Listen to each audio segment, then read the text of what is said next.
I'm in a little different position than I usually am for doing videos. That's because I'm in my easy chair and I just had a full joint replacement right here in this left knee.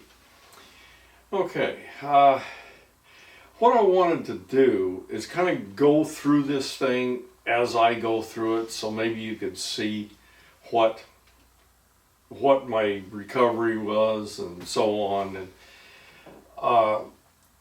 maybe pass on a little bit of hopefully useful information.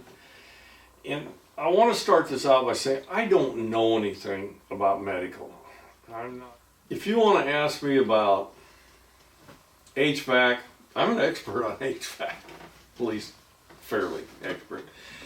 But in this stuff, this is all just observations of a layman. And the things that I may say I did here doesn't necessarily mean they would work for everybody, and I'm not even really recommending them because I don't have enough knowledge in this stuff to recommend hardly anything. But I just wanted to kind of go through this little journey of this knee replacement, so maybe you'd have an idea of how this works and where it came from. What caused this and so on. So let's go back quite a ways. I got into this industry in 1977. Very active fellow. I built 3 houses, remodeled a bunch of houses, so I always had something going like this. But what really got me in this knee thing, and this started out, I was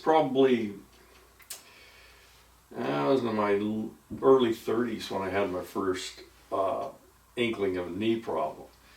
However, I went through 27 years as a service tech, squatting in front of furnaces. That's mostly what did it, getting on my knees and squatting.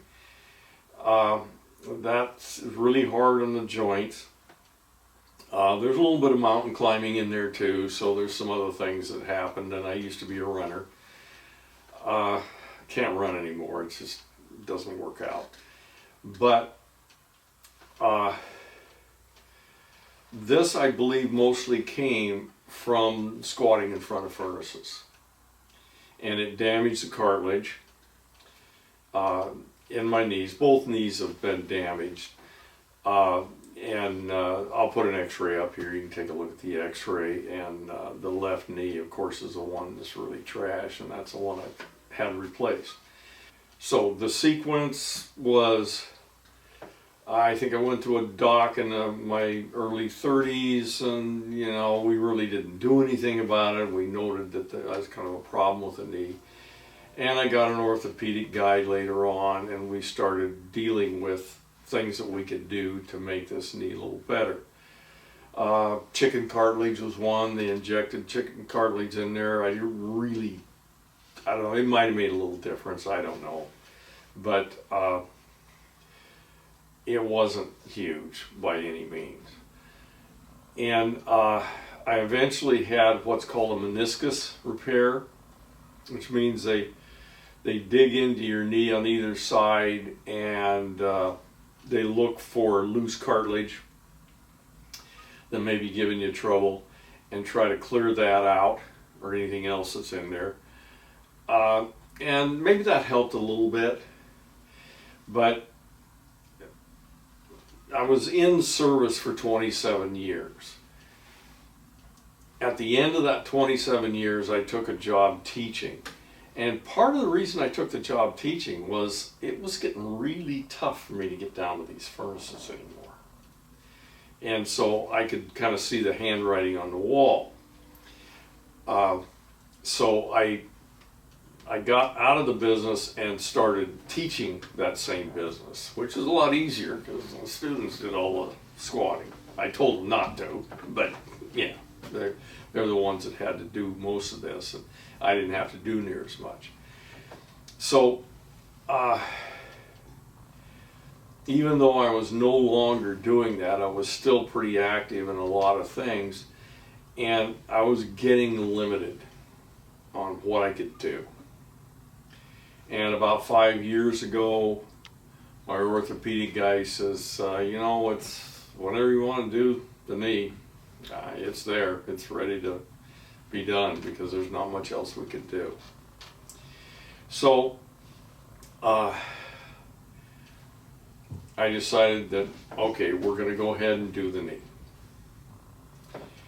And right now I'm about 2 weeks out of the surgery, and I'm trying to get range of motion back, and you know, get the pain down and so on like that.